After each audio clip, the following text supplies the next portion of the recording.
It's compact. It's sharp. It's the camera you need for 2023.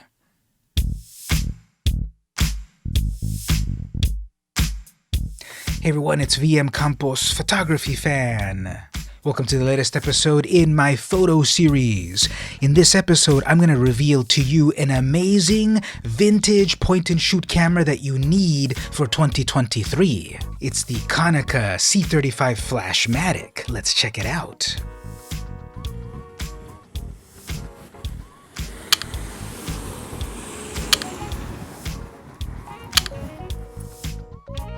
Now in this video, I'm going to tell you all about that camera. I'm going to show you some amazing photos I took with it and show you one of the techniques that I use to get a perfect photo out of my negatives. And I've got a Photoshop action for you that helps automate it and get great results every time. Let's check it out.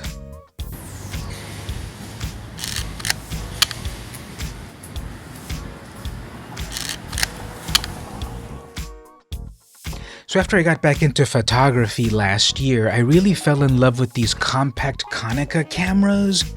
I was always a big Canon stan, but when I got back into photography, I just love Konicas. And I really love these tiny point-and-shoot ones. There's a whole range of them, starting with the 1968 Konica C35, but the one I'm going to be recommending is this one, the Konica Flashmatic, also known as the Automatic in the US, Flashmatic in Japan. What do you think about that? What name do you like better? The Konica C35 Automatic or the Konica C35 Flashmatic? I kind of like Flashmatic a little bit more. Automatic sounds too generic to me. Anyway, the Flashmatic.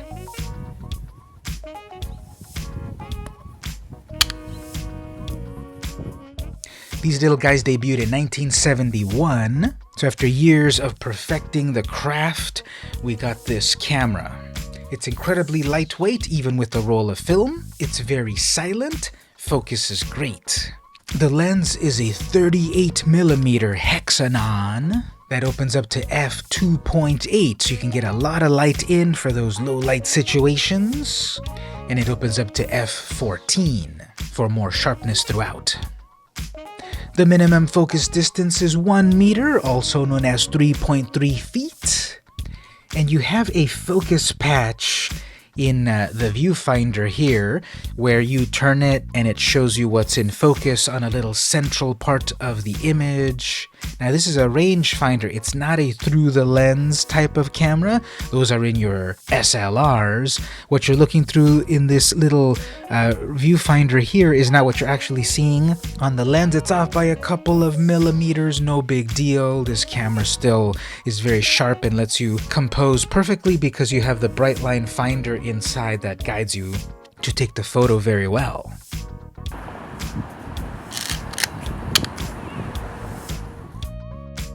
Shutter speeds range between 1/30th of a second and 1/650th of a second. That's pretty uncommon. And so the camera is programmed to give the perfect exposure based on shutter speed and aperture because it's got a light meter. All you have to do is pop in one of these button cell batteries and you're ready to start shooting.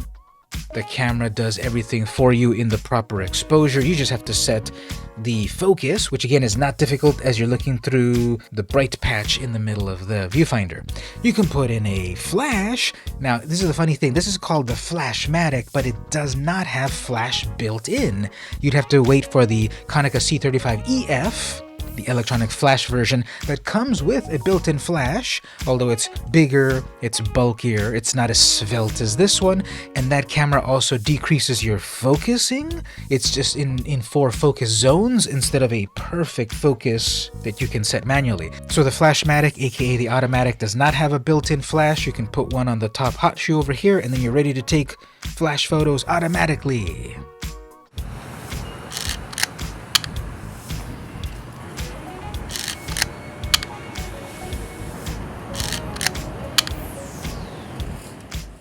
I've been very impressed with the results of this camera. It's, again, so compact, it's pocketable, it's great for street photography, just something on the go. The meter is accurate, the glass is great.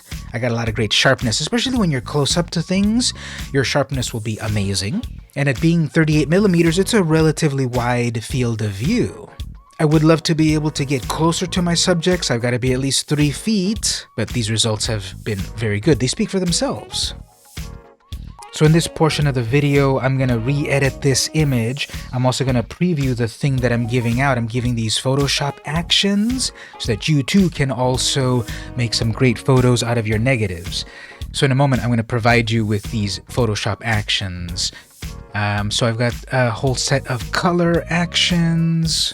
Now these actions work best when you crop your image to avoid the border of the negative. So let me do a quick crop here first of all. Just keep the main image part.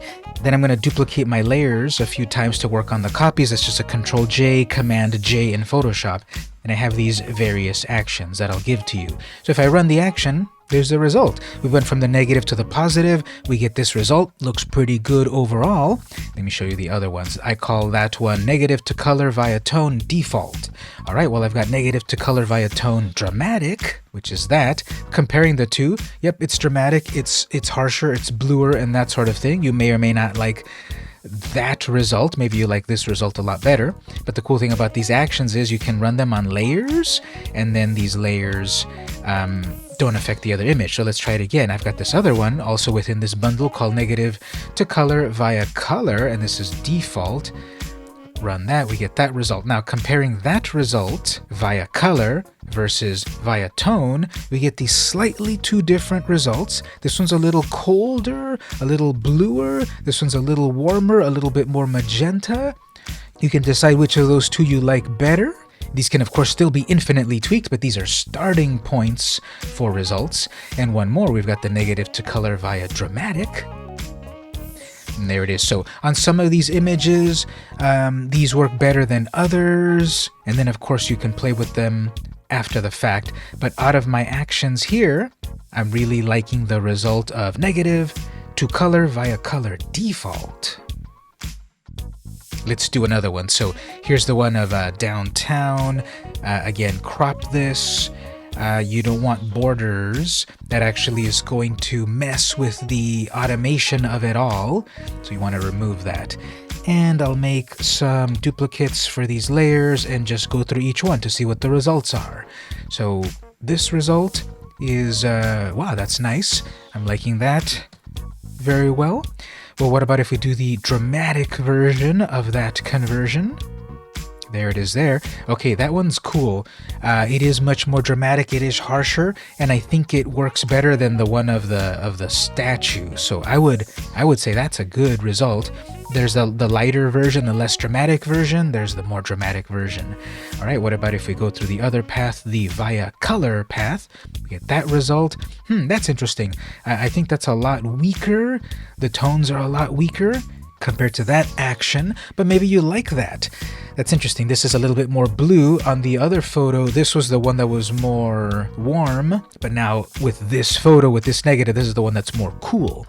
Okay, and then if I do that version plus dramatic, we get that result.